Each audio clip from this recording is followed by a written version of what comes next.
Warahmatullahi wabarakatuh. Perkenalkan, nama saya Siti Nur Hasanah dari kelas MN20F. Di sini saya akan menjelaskan tentang Environmental Management Accounting. Nah, yang pertama ada definisi dan tujuan Environmental Management Accounting.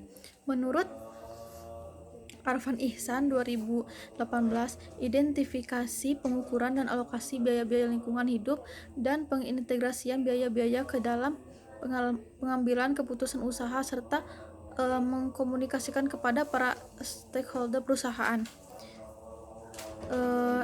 Environmental Management Accounting secara garis besar yaitu istilah yang berkaitan dengan dimasukkannya biaya lingkungan atau environmental cost ke dalam praktek akuntansi perusahaan atau lembaga pemerintahan sebagai dampak atau impact baik moneter maupun non moneter yang harus ditanggung oleh perusahaan.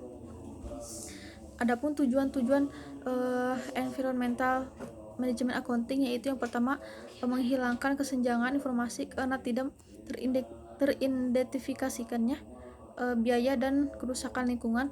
Yang kedua, membantu perusahaan meningkatkan kinerja lingkungan, kinerja keuangan, dan pengungkapan informasi lingkungan. Yang ketiga yaitu perusahaan dapat mengenali dan mengurangi dampak lingkungan negatif dari praktik akuntansi. Yang keempat yaitu membantu perusahaan untuk mengidentifikasi manfaat lingkungan dan ekonomi dari aktivitas bisnis perusahaan. Yang kelima yaitu berperan penting bagi perusahaan untuk fokus pada produk bersih, manajemen rantai pasokan produk hijau atau sistem pengelolaan lingkungan yang baik. Nah, yang terakhir yaitu mengidentifikasi, mengumpulkan, dan menganalisis informasi baik fisik dan moneter untuk pengambilan keputusan internal. Adapun prinsip utama environmental management accounting yaitu yang pertama yaitu patuh. Dalam hal ini, akuntansi manajemen lingkungan harus dapat memberikan informasi mengenai kepatuhan perusahaan terhadap peraturan-peraturan yang terkait dengan lingkungan, baik yang dibuat sendiri oleh perusahaan maupun yang dibuat oleh pemerintah. Yang kedua yaitu ramah lingkungan. Dalam hal ini, akuntansi manajemen lingkungan harus dapat melakukan pengawasan terhadap efisiensi penggunaan SDA dan sumber energi lain, dampak terhadap lingkungan, dan biaya-biaya yang dikeluarkan oleh perusahaan. Dan yang ketiga yaitu posisi strategis. Dalam hal ini, perusahaan harus membuat program-program yang terkait dengan lingkungan untuk mencapai tujuan jangka panjang perusahaan. Akuntansi manajemen lingkungan harus dapat mengawasi apakah biaya-biaya yang dikeluarkan dapat mencapai tujuan tersebut. Nah, sekarang ada pengelolaan dan pengendalian lingkungan biaya. Yang pertama ada biaya pencegahan.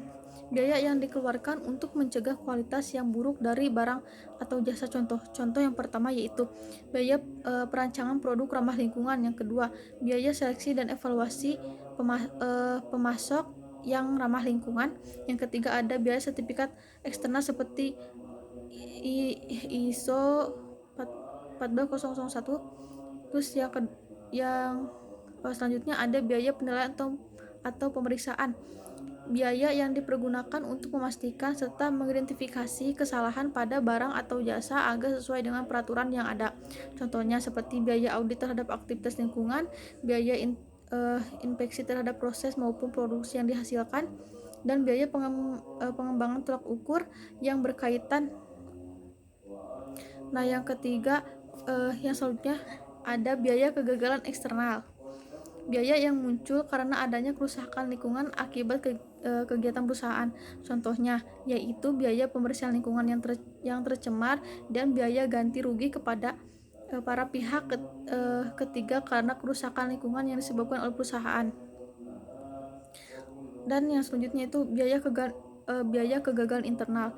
Biaya yang muncul akibat dari perusahaan menghasilkan elemen-elemen yang dapat merusak lingkungan namun masih dapat dikendalikan oleh perusahaan.